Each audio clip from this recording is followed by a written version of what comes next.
the connection between the breath and mind. So we conclude here together that the mind is the issue, an issue, that we can feed the brain to improve our thinking.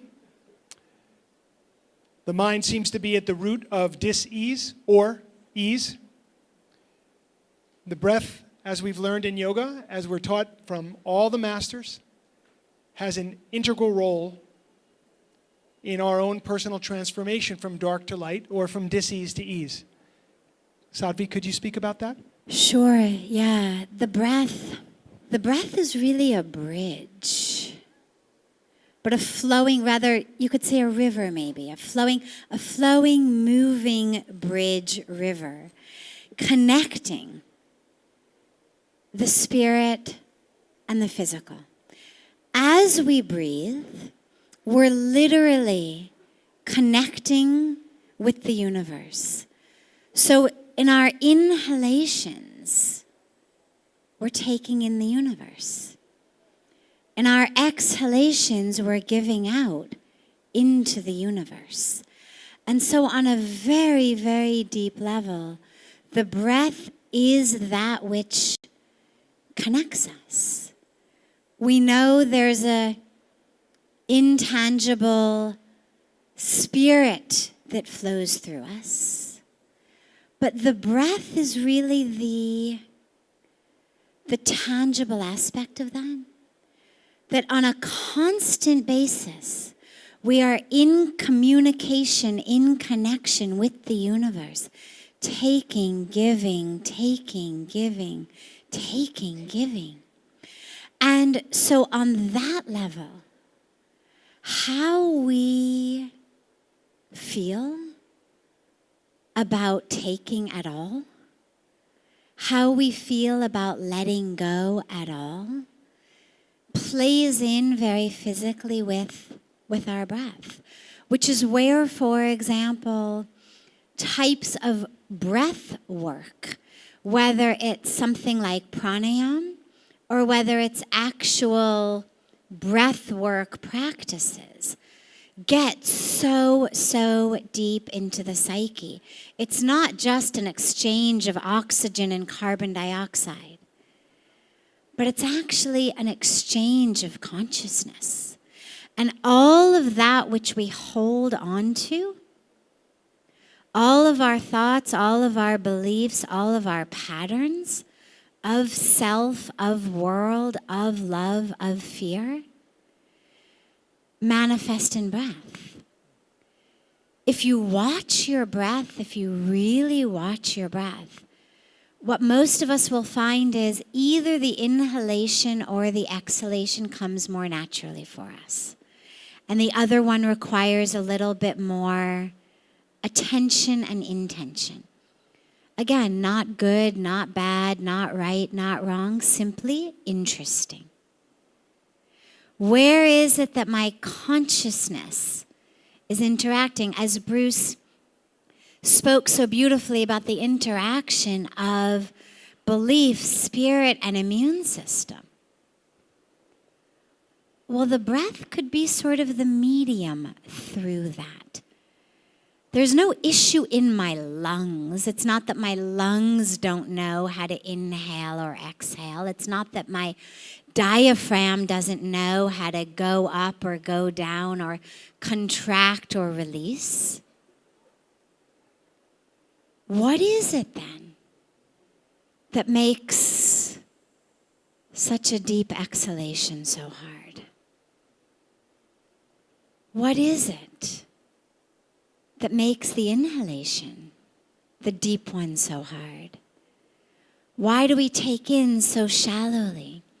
And it's really just that beautiful bridge I find between psychology, spirituality, and the physical being of what is the belief? What do I not deserve to take in? What am I not prepared to let go of? In what way am I holding back? from being a conscious, excited, active participant in the exchange of energy with the universe. Because that's what our breath is a way that we're exchanging with the universe. So anybody who's ever done any kind of breath work knows all kinds of emotions come up. I mean, you thought you were just breathing, and suddenly you're crying. Suddenly you're remembering. Suddenly you're afraid.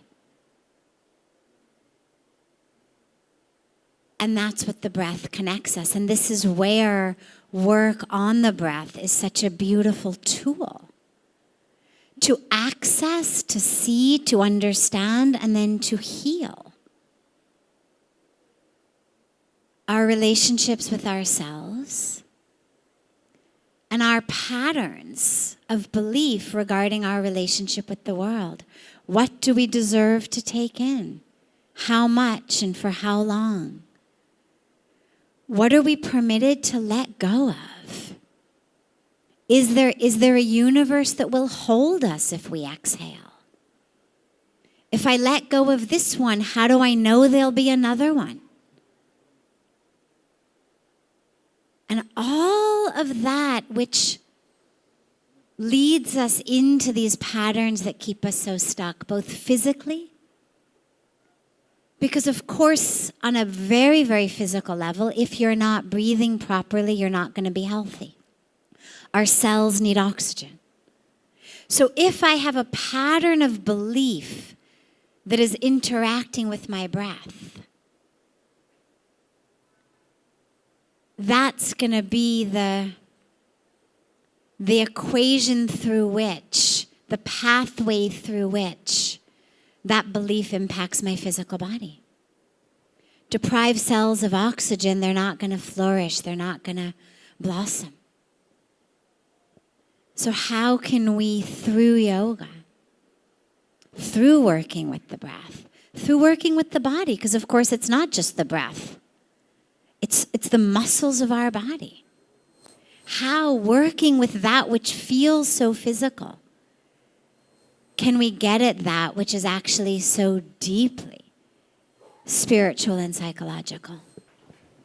Just to begin with, a very interesting concept that Judeo-Christianity has provided the large population of the world with a belief that Genesis occurred and God created the planet and the water and then the animals and the plants. And after all this creation, then God said, let's add some humans to the mix. So we didn't come from that creation, we were added to the earth. Science comes in and also separates us from the planet because conventional science, based on what is called Newtonian physics, we are physical particles separate from each other. No, we're all separate pieces. And we lost the understanding that the word Gaia is a living organism. The earth is a cell. We are connected to everything. We've lost that vision. We feel that we are a piece in a bunch of pieces.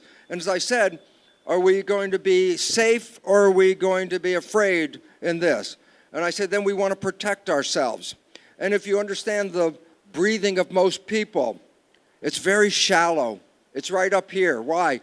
I don't want to take too much of the outside in. I'm protecting myself, but as Sadhvi just said, we still need oxygen. So we breathe in a little bit of oxygen, but we want to be separate. And the simple reality is, those beliefs are totally false. We were created with everything. We are created from everything. There is no separation between us and the world in which we live. And so when we are breathing very shallow, we are actually, remember I said, protection, close yourself down. Shallow breathing, closing yourself down. When you start to learn to take in the breath of life, you are opening yourself to the entire world around us. And that opening of the world makes us part of this world, not a separate piece from one another. So breathing becomes a very important part of, am I hiding from the world by just breathing a little tiny bit?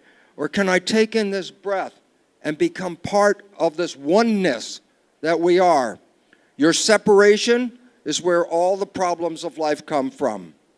Your breathing can open you up to this entire world, to take it in. You are this world. You are every bit of this. You're a reflection of everything out there. You came from that. So basically, can we stop the protection that we think is helping us, but it's the protection that is killing us? And breathing, can I take this in? Can I take the world in? Yes. And I can thrive.